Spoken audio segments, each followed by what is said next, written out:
Hello everyone, welcome back to my YouTube channel academic bytes. आज हम इस video में डिस्कस करने वाले हैं क्लास 9 पॉलिटिकल साइंस का chapter first, what is democracy and why democracy. Video start करने से पहले अगर आपने वीडियो को लाइक नहीं किया है तो प्लीज वीडियो को लाइक, शेयर और चैनल को सब्सक्राइब जरूर कर दें और बेल आइकन को प्रेस करना ना भूलें ताकि आपको सभी वीडियो की नोटिफिकेशन टाइम टू टाइम मिलती रहे। चलो फिर विदाउट टाइम वेस्ट के स्टार्ट करते हैं अपना चैप्टर। फर्स्ट ऑफ ऑल मैं आपको इस चैप्टर का एक इंट्रो दे देती हूँ ताकि आपको ये आइडिया हो जाए कि हम इस चैप्टर में क्या क्या पढ़ने वाले हैं। तो हम इस चैप्टर में पढ़ेंगे what is democracy, what are its features, differences between democratic form of government from a non democratic government. Democracy क्या होती है, क्या क्या इसके फीचर्स होते हैं और किसी भी डेमोक्रेटिक फॉर्म ऑफ गवर्नमेंट और नॉन डेमोक्रेटिक गवर्नमेंट में क्या क्या डिफरेंसेस होते हैं। ओके और जो डेमोक्रेसी है आज के वर्ल्ड में बहुत ही ज्यादा प्रिविलेंट फॉर्म है गवर्नमेंट की और ये दूसरी कंट्रीज में भी एक्सपेंड होती जा रही है। तो हम ये भी समझेंगे कि ऐसा क्यों हो रहा है और what makes it better than other forms of government, और ऐसा क्या है जो कि डेमोक्रेसी को बाकी जो गवर्नमेंट की फॉर्म्स हैं उनसे बेटर बना रहा है। तो फर्स्ट हम पढ़ेंगे व्हाट इज डेमोक्रेसी। ओके तो एक सिंपल सी डेफिनेशन है डेमोक्रेसी की। डेमोक्रेसी क्या होती है? Democracy is a form of government in which the rulers are elected by the people। तो डेमोक्रेसी क्या होती है? डेमोक्रेसी गवर्नमेंट की वो फॉर्म होती है जिसके अंदर रूलर्स को किसके द्वारा इलेक्ट किया जाता है? आम लोगों द्वारा ही इलेक्ट किया जाता है। ये डेफिनेशन तो सिंपल सी है लेकिन डेमोक्रेसी को अच्छे से समझने के लिए ये काफी नहीं है। और काफी क्यों नहीं है? This simple definition is not adequate. It reminds us that democracy is a people's rule, but if we use this definition in an unthinking manner we would end up calling almost every government that holds an election a democracy. तो ये इस definition से हमें ये तो पता चलता है जो डेमोक्रेसी है वो क्या है? पीपल्स रूल है, मतलब लोगों के द्वारा चलाए जाने वाला गवर्नमेंट है और शासन है। लेकिन हम इस डेफिनेशन को बिना सोचे समझे कहीं पर भी यूज कर लेंगे तो हम एंड में क्या कहेंगे? हर उस गवर्नमेंट को हम डेमोक्रेसी कहेंगे जहां पर क्या होते हैं? इलेक्शन होते हैं। लेकिन ऐसा नहीं होता है। In a contemporary world to be called a democracy even it is not so. तो आज के वर्ल्ड में हर कोई क्या चाहता है कि वो एक डेमोक्रेसी कहलाए, उन्हें डेमोक्रेसी बोला जाए। इनफैक्ट वो होते भी नहीं है तब भी वो चाहते हैं कि उन्हें क्या बोला जाए? एक डेमोक्रेटिक गवर्नमेंट बोला जाए। That is why we need to carefully distinguish between a government that is a democracy and one that pretends to be one. तो हमें ये ध्यान से डिफरेंस करना पड़ेगा कि कौन सी गवर्नमेंट है जो कि सच में डेमोक्रेसी है और ये कौन सी गवर्नमेंट है जो कि सिर्फ डेमोक्रेसी होने का दिखावा कर रही है। उसके लिए हमें क्या करना पड़ेगा? हमें जो भी फीचर्स हैं डेमोक्रेसी के उसको अच्छे से समझना होगा। ओके तो नेक्स्ट टॉपिक हमारा यही है कि हम क्या पढ़ेंगे? Features of democracy. ओके तो ये सिंपल सी डेफिनेशन मैं आपको बार बार बता रही हूँ ताकि आपको इस वीडियो में ये डेफिनेशन याद हो जाए। डेमोक्रेसी क्या होती है? Democracy is a form of government in which the rulers are elected by the people. तो डेमोक्रेसी गवर्नमेंट की वो फॉर्म होती है जिसके अंदर रूलर्स को किसके द्वारा इलेक्ट किया जाता है? पीपल के द्वारा इलेक्ट किया जाता है। लेकिन इस डेफिनेशन से बहुत सारे क्वेश्चन अराइज होते हैं। वो कौन कौन से हैं? Who are the rulers in the definition. इस डेफिनेशन में रूलर्स कौन है? जो पीपल है वो किसको इलेक्ट करेंगे अपना ruler? What kind of election constitutes a democratic election. और किस तरह के इलेक्शन को हम बोल सकते हैं कि हाँ ये एक डेमोक्रेटिक इलेक्शन है। और who are the people who can elect the rulers और गेट इलेक्टेड एज रूलर्स। तो कौन से लोग होंगे जो कि रूलर्स को इलेक्ट करेंगे? हम सबको फेयर चांस देंगे, किसी को डिनाई कर देंगे, या सिर्फ अमीर इलेक्ट कर सकते हैं, गरीब नहीं कर सकते? तो ऐसा कुछ क्राइटेरिया है या नहीं? तो finally what kind of a form of government is democracy, और किस तरह की गवर्नमेंट को डेमोक्रेसी बोला जाएगा। अब हम इसके लिए क्या करेंगे? इन क्वेश्चंस के आंसर को देने के लिए हम जो डेमोक्रेसी है उसके फीचर्स को समझेंगे through some examples. Okay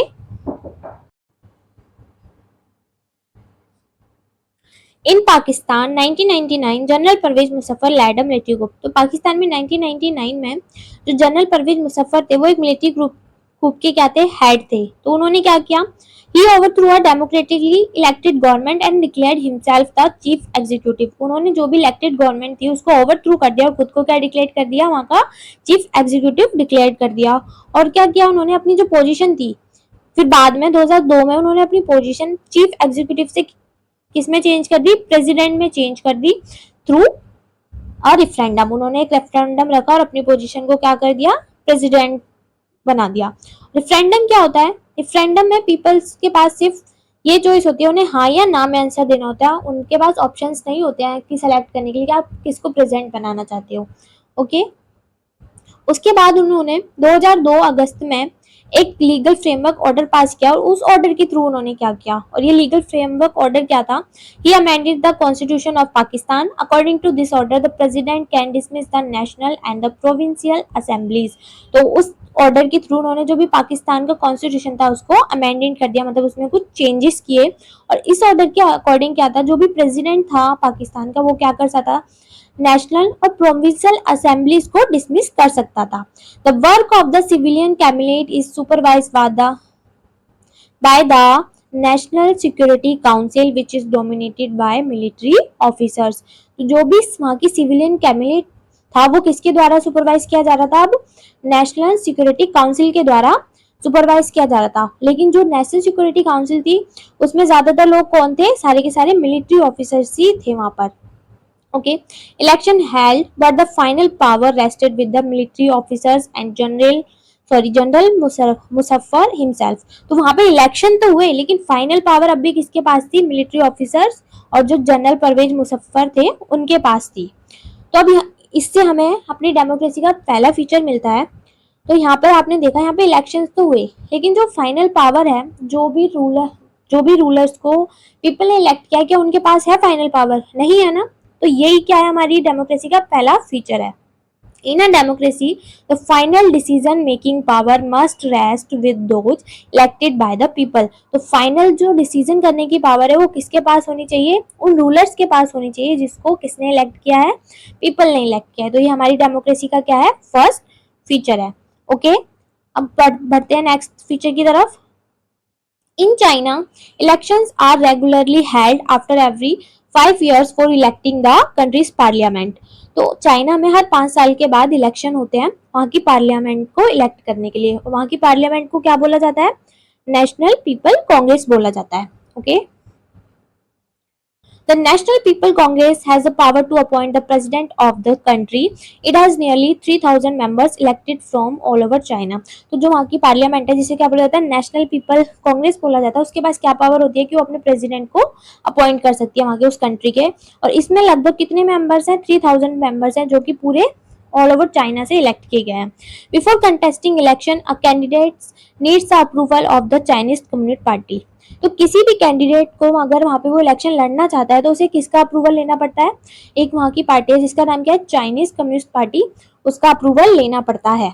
only those who are members of the Chinese Communist Party और 8 smaller parties allied to it were allowed to contest election. तो सिर्फ उन मेंबर्स को इलेक्शन में लड़ने की इजाजत होती है जो कि या तो उस कम्युनिटी पार्टी के मेंबर होते हैं या फिर जो छोटी छोटी पार्टीज हैं जिन्होंने उसके साथ अलाय बना रखा है उसके मेंबर्स होते हैं। तो सिर्फ वो कैंडिडेट्स ही क्या है, इलेक्शन लड़ सकते हैं।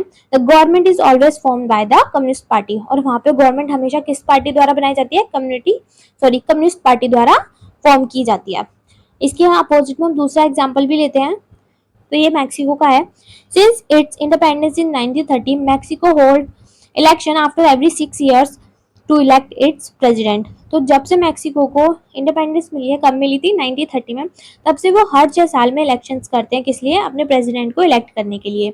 And it has never been under a military और डिक्टेटरशिप रूल।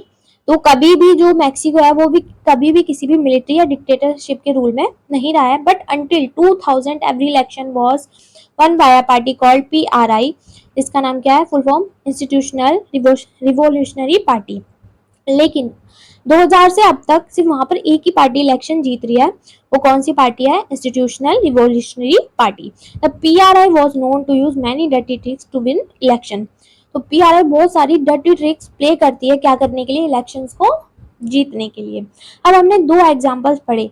तो चाइना के केस में क्या था, वहां पे इलेक्शन तो हो रहे हैं लेकिन लोगों के पास चॉइस ही नहीं है कि वो अपनी मर्जी से किसी भी कैंडिडेट को चूज कर सके। जो रूलिंग पार्टी अपनी मर्जी से जिसको अप्रूवल देती है, जिस कैंडिडेट को, सिर्फ वही इलेक्शन में खड़ा होता है और जो पीपल है, वहाँ के लोग हैं, उनको उसमें से ही सिलेक्ट करना पड़ता है। और मैक्सिको में क्या है कि मैक्सिको में मतलब यहाँ पे चॉइस तो अवेलेबल है लेकिन वो पूरा डेमोक्रेटिक नहीं है। क्योंकि जो दूसरी पार्टी है वो दूसरी पार्टी को जीतने ही नहीं दे रही है। जो पीआरआई पार्टी है वो बहुत सारी डर्टी ट्रिक्स प्ले करती है, क्या करने के लिए, इलेक्शंस को जीतने के लिए। तो यहीं से हमें अपनी डेमोक्रेसी का सेकंड फीचर मिलता है, वो क्या है, a democracy must be based on a free and fair election where those currently in power have a fair chance to losing। तो डेमोक्रेसी फ्री और फेयर इलेक्शन पर बेस होनी चाहिए, जिसमें जो भी करंट में पावर है उसके पास फेयर चांस होना चाहिए कि वो हार भी सकता है, ये नहीं कि अभी वो जीता हुआ तो हर बार वो ही जीतेगा। Okay, move to the next feature. Until 2015, in Saudi Arabia, women did not have the right to vote. In Estonia, Russian minority find it difficult to get the right to vote।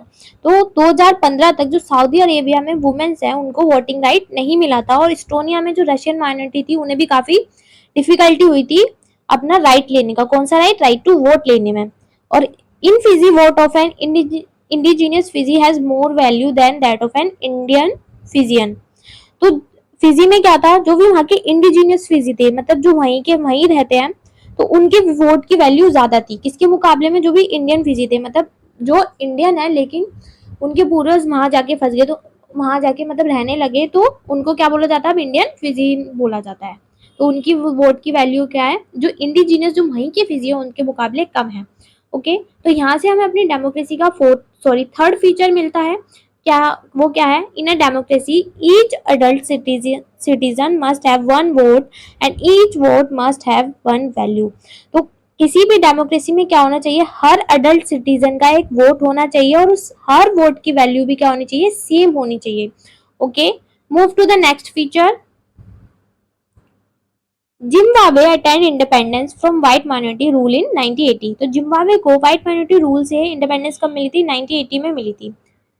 ZANU-PF, the party that led the freedom struggle, its leader Robert Mugabe ruled the country since independence. Elections were held regularly and always won by ZANU-PF। तो वहाँ पे एक ZANU-PF नाम की party है जिसने क्या किया था, फ्रीडम स्ट्रगल की जो लड़ाई थी वो लड़ी थी। उसके लीडर क्या है, उनके लीडर का नाम क्या है, रॉबर्ट मुगाबे।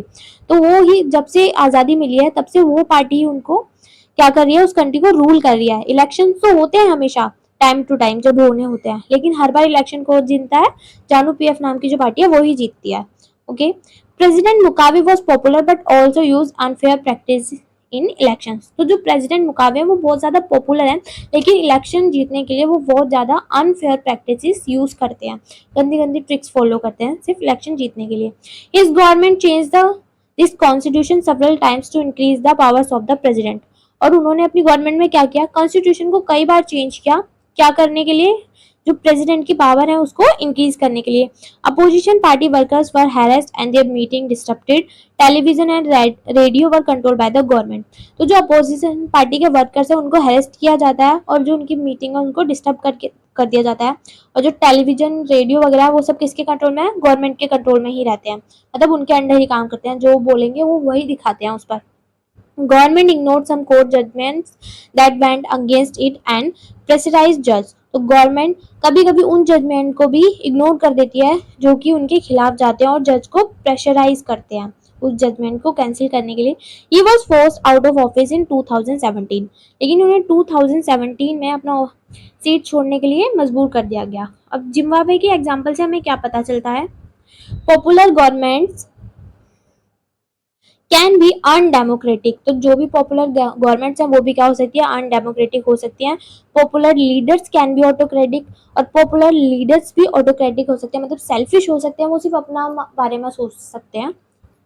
ये तो किसी भी डेमोक्रेसी में क्या होना चाहिए कि आप इलेक्शन जीत गए तो इसका मतलब ये नहीं कि आप कुछ भी कर सकते हो, कुछ लिमिट्स होनी चाहिए, रूल्स होने चाहिए जिसके अंडर में वो गवर्नमेंट काम करे। तो it is important to look at the election but is equally important to look before and after the election. तो इलेक्शंस पे ध्यान देना तो जरूरी है, लेकिन उसके साथ ही जो इलेक्शंस के बाद और पहले वाली चीज़ों पर भी ध्यान देना बहुत ही ज़्यादा ज़रूरी है। तो यहाँ से हमारा जो फोर्थ फीचर है डेमोक्रेसी का वो पता चलता है हमें। तो a democratic government rules within limit set by constitutional law and citizens rights. तो एक डेमोक्रेटिक गवर्नमेंट में क्या होना चाहिए, डेमोक्रेटिक गवर्नमेंट में जो रूलर है वो उसे लिमिट में रह के रूल करना है उस कंट्री को, जो कि किसने सेट किए हुए हैं, हमारे कॉन्स्टिट्यूशन ने सेट किए हुए हैं। ओके, नेक्स्ट है समरी डेफिनेशन, मतलब जो भी हमने अब तक पढ़ा है उसकी समरी है। फर्स्ट हमने क्या पढ़ा था कि डेमोक्रेसी की डेफिनेशन क्या होती है। तो democracy is a form of government in which the rulers are elected by the people. तो डेमोक्रेसी गवर्नमेंट की एक ऐसी फॉर्म होती है जिसमें रूलर्स को किसके द्वारा इलेक्ट किया जाता है, पीपल्स के द्वारा इलेक्ट किया जाता है। उसके बाद हमने पढ़ा डेमोक्रेसी के फीचर्स क्या क्या होते हैं। हम तो 4 फीचर्स पढ़े हैं। Rulers elected by the people take all the major decision. तो जो भी रूलर्स जो कि किसके द्वारा इलेक्ट किए गए हैं, पीपल के द्वारा, वो ही सारे जो भी जरूरी डिसीजन है वो ही लेंगे। Election offer a choice and fair opportunity to the people to change the current rulers. और डेमोक्रेसी में इलेक्शंस जो होंगे वो जो पीपल है उनको फेयर चॉइस और अपॉर्चुनिटी प्रोवाइड करेंगे करंट रूलर को चेंज करने के लिए। This choice and opportunity is available to all the people on an equal basis. तो जो चॉइस और अपॉर्चुनिटी हमने दी है लोगों को अपना रूलर चेंज करने के लिए, ये सबके लिए, जितने भी लोग हैं सबके लिए इक्वल बेसिस पे अवेलेबल होनी चाहिए। The exercise of this choice leads to a government limited by basic rules of constitution and citizen rights। और जो भी उस गवर्नमेंट को लीड करेगा वो कुछ बेसिक रूल्स को की लिमिट में ही रूल कर सकता है। ओके, अब नेक्स्ट टॉपिक है हमारा वाई डेमोक्रेसी। फर्स्ट हम पढ़ेंगे कि आर्गुमेंट अगेंस्ट डेमोक्रेसी। तो हम फर्स्ट पढ़ने वाले हैं आर्गुमेंट जो कि डेमोक्रेसी के खिलाफ है, या फिर डेमोक्रेसी के डिसएडवांटेज या फिर हम डीमेरिट्स भी बोल सकते हैं। ओके, तो फर्स्ट क्या है, leaders keep changing in a democracy, this leads to instability. तो डेमोक्रेसी में क्या होता है, लीडर हर बार इलेक्शन होते हैं तो लीडर्स क्या होते हैं, चेंज हो जाते हैं, जिसकी वजह से क्या होता है, इनस्टेबिलिटी आ जाती है गवर्नमेंट में। सेकंड क्या है, democracy is all about political competition and power play, there is no scope for morality. तो डेमोक्रेसी क्या है, सिर्फ एक पॉलिटिकल कंपटीशन और पावर प्ले है जिसमें हर कैंडिडेट क्या करता है, जीतना चाहता है, कोई भी मतलब कैसी भी ट्रिक्स यूज करके। तो इसमें मोरलिटी का कोई स्कोप भी नहीं है। So many people have to be consulted in a democracy that it leads to delay. तो डेमोक्रेसी में क्या होता है, बहुत सारे लोगों से डिस्कशन करना पड़ता है, सलाह लेनी पड़ती है, कंसल्टेट करना पड़ता है। इसकी वजह से क्या होता है, डिसीजन होते हैं वो काफी ज्यादा डिले हो जाते हैं। Elected leaders do not know the best interest of the people, it leads to bad decision. तो जो भी इलेक्टेड लीडर्स होते हैं जो कि पीपल के द्वारा इलेक्ट किए गए हैं, उन्हें जो लोगों का उनका बेस्ट इंटरेस्ट नहीं पता होता है, जिसकी वजह से क्या होता है, वो गलत डिसीजन ले लेते हैं। नेक्स्ट आर्ग्यूमेंट क्या है, democracy leads to corruption for it based on electoral competition. तो डेमोक्रेसी की वजह से क्या होता है, करप्शन होता है, क्योंकि ये किसके ऊपर बेस है, इलेक्टोरल कंपटीशन पे बेस है। और इलेक्टोरल कंपटीशन में क्या होता है, लोग जीतने के लिए बहुत सारी डर्टी ट्रिक्स प्ले करते हैं। Ordinary people don't know what is good for them, they should not decide anything. और ऑर्डिनरी पीपल को पता ही नहीं होता है कि उनके लिए क्या अच्छा है, और वो डिसाइड ही नहीं कर पाते हैं कि उन्हें किसको चूज करना चाहिए। तो democracy not a magical solution for all the problems. तो डेमोक्रेसी कोई मैजिकल सॉल्यूशन नहीं है कि आप अपनी कंट्री में डेमोक्रेसी लाओगे तो सारी प्रॉब्लम सॉल्व हो जाएंगी, गरीबी खत्म हो जाएगी हमारी हर जगह से। तो ऐसा कुछ नहीं होता है। लेकिन रियल क्वेश्चन क्या है जो हम रियल लाइफ में फेस करते हैं, is democracy better than other forms of government that are there for us to choose from. क्या डेमोक्रेसी उन सब गवर्नमेंट से बेटर है जो कि हमारे पास बाकी जो भी फॉर्म है जो कि अवेलेबल है जिसमें से हमें चूज करना है, क्या उन सब में से बेटर है? ओके, अब नेक्स्ट हम पढ़ेंगे आर्ग्यूमेंट फॉर डेमोक्रेसी, यानी कि उसकी एडवांटेज क्या होती है डेमोक्रेसी की, या फिर मेरिट्स क्या होती हैं। ओके,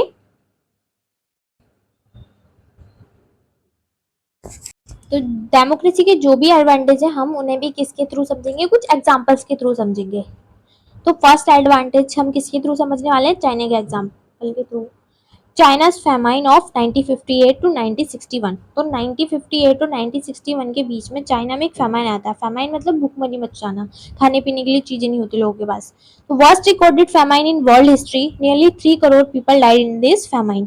तो वर्ल्ड हिस्ट्री का सबसे ज्यादा जो बुरा फेमाइन था वो इसको बोला जाता है। इसमें लगभग कितने लोगों की डेथ हुई थी, कम से कम 3 करोड़ लोग इसमें मर गए थे। तो क्वेश्चन क्या उठता है, during those days, India's economic condition was not much better than China. Yet India did not have a famine of this kind China had. तो क्वेश्चन ये उठता है कि उस टाइम पर इंडिया की जो इकोनॉमिक कंडीशन थी वो चाइना की तरह अच्छी नहीं थी, लेकिन तब भी इंडिया में इस तरह का कोई फैमाइन नहीं आया जैसा कि चाइना में आया था।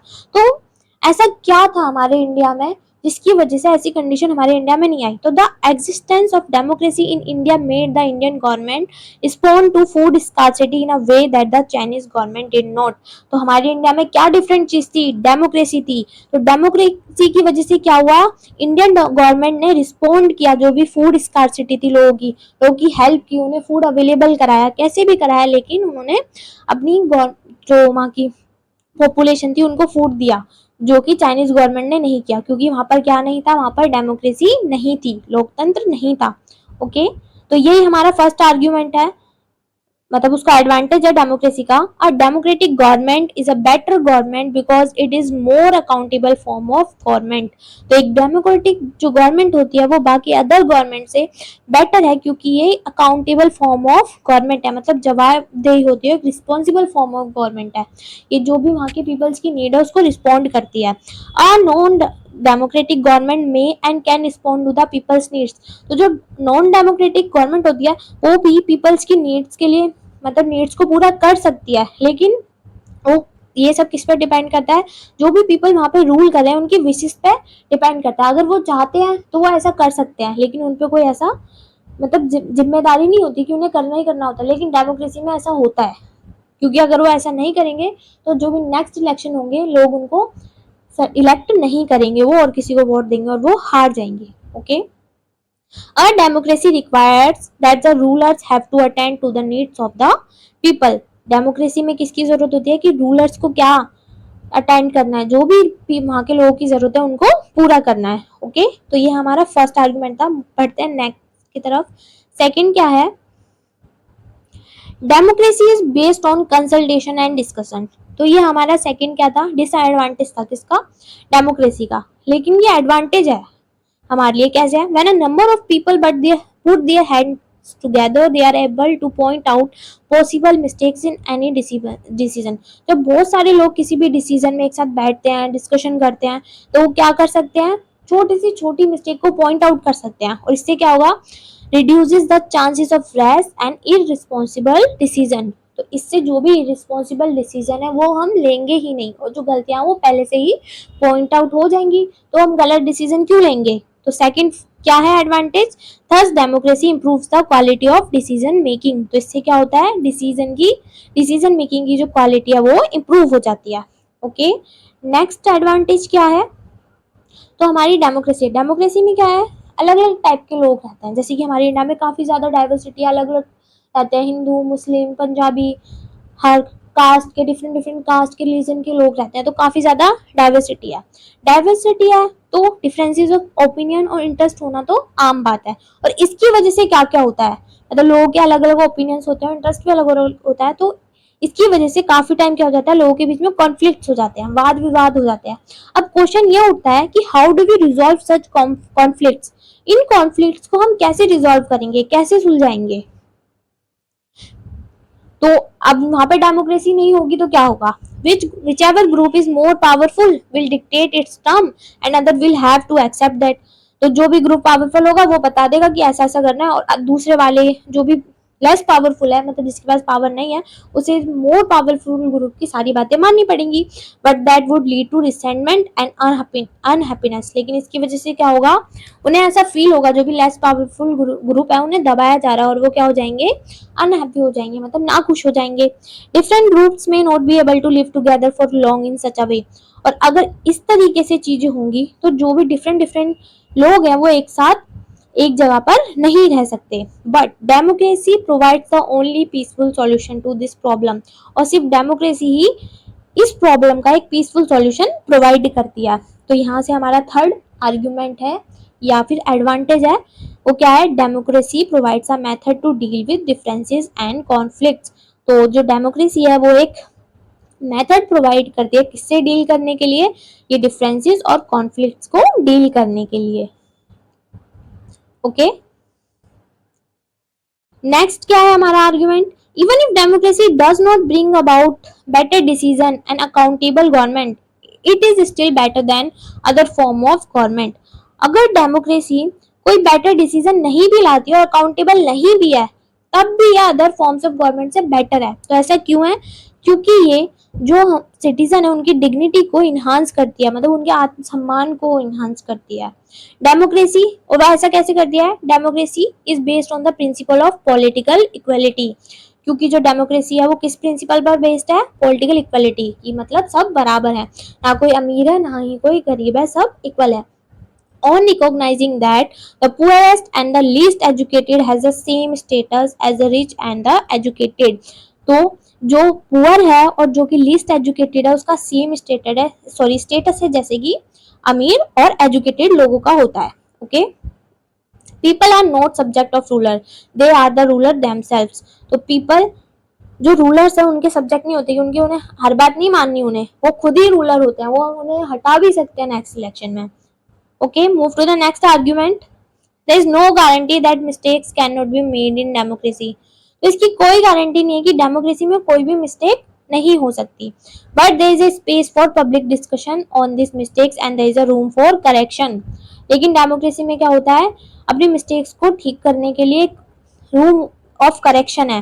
कैसे, मतलब हर 5 साल में इलेक्शन होते हैं, तो आपको अगर वो रूलर अच्छा नहीं लग रहा तो नेक्स्ट ईयर आप और किसी को वोट दे देना, नेक्स्ट इलेक्शन जब होंगे दूसरा रूलर चूज कर लेना, इससे आप अपनी मिस्टेक को ठीक कर सकते हो। इधर the rulers have to change their decision और the rulers can be change, या आप उनको हटा सकते हो, आप खुद रूलर हो, तो इसका मतलब क्या है, या तो रूलर्स को अपना डिसीजन चेंज करना पड़ेगा जो कि पॉपुलेशन मतलब वहां की जो जनता है उसको पसंद नहीं आ रहा, या फिर क्या वहां की जनता क्या करेगी, रूलर को ही चेंज कर देगी। ओके, तो इससे हमारा लास्ट आर्ग्यूमेंट है मिलता है जो कि एडवांटेज है। तो democracy is better than other forms of government because it allows to correct its own mistakes. तो डेमोक्रेसी बाकी फॉर्म्स ऑफ गवर्नमेंट से बेटर है क्योंकि ये हमें अपनी खुद की गलतियों को ही ठीक करने का एक मौका देती है। ओके, तो इसकी समरी अब तक हमने क्या क्या आर्ग्यूमेंट पढ़े जो कि मतलब उसके एडवांटेज हैं। फर्स्ट था, अ democratic government is better government because it is more accountable form of government. तो एक जो डेमोक्रेटिक गवर्नमेंट होती है वो बेटर फॉर्म ऑफ गवर्नमेंट होती है क्योंकि एक अकाउंटेबल फॉर्म ऑफ गवर्नमेंट है, मतलब जवाबदेही होती है, रिस्पॉन्सिबल होती है, पीपल्स की नीड्स जो भी उनकी जरूरत होती है उनको पूरा करती है। Democracy improve the quality of decision making की क्वालिटी को भी इंप्रूव करती है क्या, democracy. Democracy provides a method to deal with differences and conflicts, और डेमोक्रेसी एक मेथड भी प्रोवाइड करती है किससे डील करने का, डिफरेंसेस और कॉन्फ्लिक्ट्स के बीच में भी।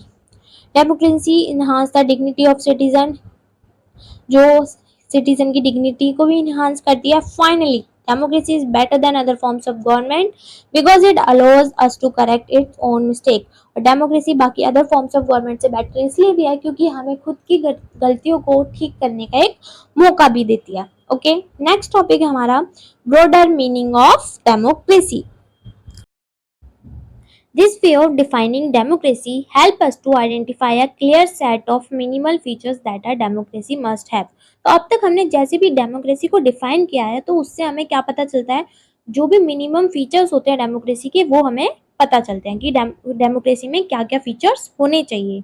The most common form that democracy takes in our time is that of a representative democracy.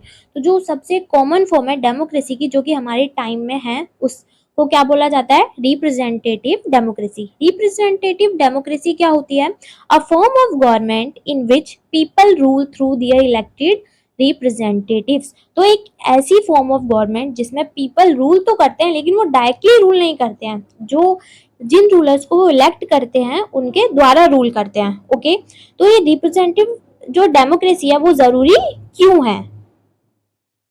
Modern democracies involve such a large number of people that it is physically impossible for them to sit together and take a collective decision।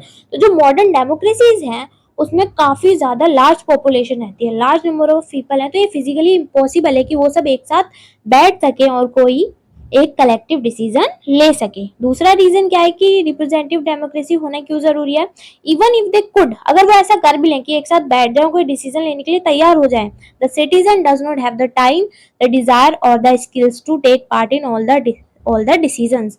तो उनके पास ना तो time है और ना ही skills हैं डिसीजन में पार्ट लेने के लिए। अब नेक्स्ट क्वेश्चन क्या राइज होता है कि अब जो भी फीचर्स हमने अब तक इस चैप्टर में पढ़े उससे हमें ये तो पता चल गया कि डेमोक्रेसी और नॉन डेमोक्रेसी में क्या डिफरेंस होता है, लेकिन हमें ये नहीं पता चला कि डेमोक्रेसी और गुड डेमोक्रेसी में हम डिफरेंस कैसे करेंगे। Okay, so how to distinguish between a democracy and a good democracy? So sometimes we use democracy for organizations other than the government. तो कभी कभी हम क्या करते हैं, डेमोक्रेसी को गवर्नमेंट के लिए यूज करने के बजाय किसी ऑर्गेनाइजेशन के लिए यूज कर लेते हैं. A democratic decision involves consultation with and consent of all those who are affected by that decision. तो एक डेमोक्रेटिक डिसीजन क्या होता है, जिसमें वो सारे लोग इन्वॉल्व हो, उनका कंसेंट हो, उनकी सलाह मशवरा हो, जो कि उस डिसीजन से अफेक्ट होते हैं, उन पर उसका प्रभाव पड़ने वाला है. तो एक डेमोक्रेटिक डिसीजन होता है. This can apply to a government और अ फैमिली और एनी अदर ऑर्गेनाइजेशन. तो ये तो किसी पर भी अप्लाई हो सकता है, जरूरी थोड़ा ना किसी पर हम गवर्नमेंट में अप्लाई करेंगे, किसी फैमिली में भी तो अप्लाई हो सकता है. जैसे हमारी फैमिली है, कोई हम एक साथ मिलकर डिसीजन लेते हैं, तो उसमें सबका कंसेंट होना जरूरी है, सबसे सलाह लेना जरूरी है. तो वो क्या हो जाएगी, एक डेमोक्रेटिक फैमिली हो जाएगी. तो हम क्या कर सकते हैं, डेमोक्रेसी को किसी भी स्फीयर ऑफ लाइफ में अप्लाई कर सकते हैं. Thus democracy is also a principle that can be applied to any sphere of life. तो डेमोक्रेसी एक ऐसा प्रिंसिपल है जो कि हमारे किसी भी स्फीयर ऑफ लाइफ में अप्लाई हो सकता है.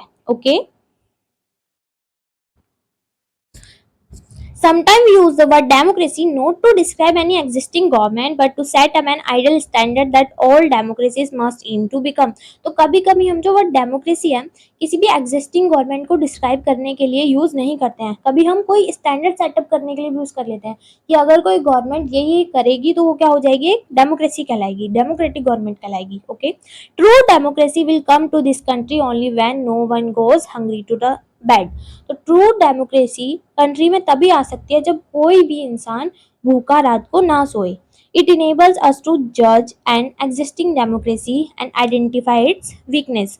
तो ये जो वर्ड है हमें क्या सोचने के लिए मजबूर करता है, मतलब जज करता है, जो भी पहले से डेमोक्रेसी है उसको जज करता है और उसकी जो वीकनेस है उसको आइडेंटिफाई करता है. It help us to distinguish between a minimal democracy and a good democracy. और ये हमारी ये इन दोनों के बीच में डिफरेंस करने में हेल्प करता है कि क्या एक डेमोक्रेसी है और क्या एक अच्छी डेमोक्रेसी है. Okay. No country is a perfect democracy. अगर हम इन आइडल्स को फॉलो करें जो भी हमने अब तक पढ़े, तो कोई भी कंट्री परफेक्ट डेमोक्रेसी नहीं है. क्या हमारी कंट्री में ऐसा होता है कि कोई भी भूखा नहीं सोता? ऐसा कोई ना कोई तो होगा ना जिसे भूखा सोना पड़ता है, जिसके पास खाने के लिए नहीं है. तो हमारी कंट्री भी कोई परफेक्ट डेमोक्रेसी नहीं है, क्योंकि कोई भी चीज परफेक्ट नहीं होती, वैसे ही डेमोक्रेसी भी परफेक्ट नहीं है. Democracy provide only the minimum condition. तो डेमोक्रेसी क्या करती है, सिर्फ मिनिमम कंडीशन प्रोवाइड करती है हमें. Requires a constant effort to save and strengthen democratic forms of decision making.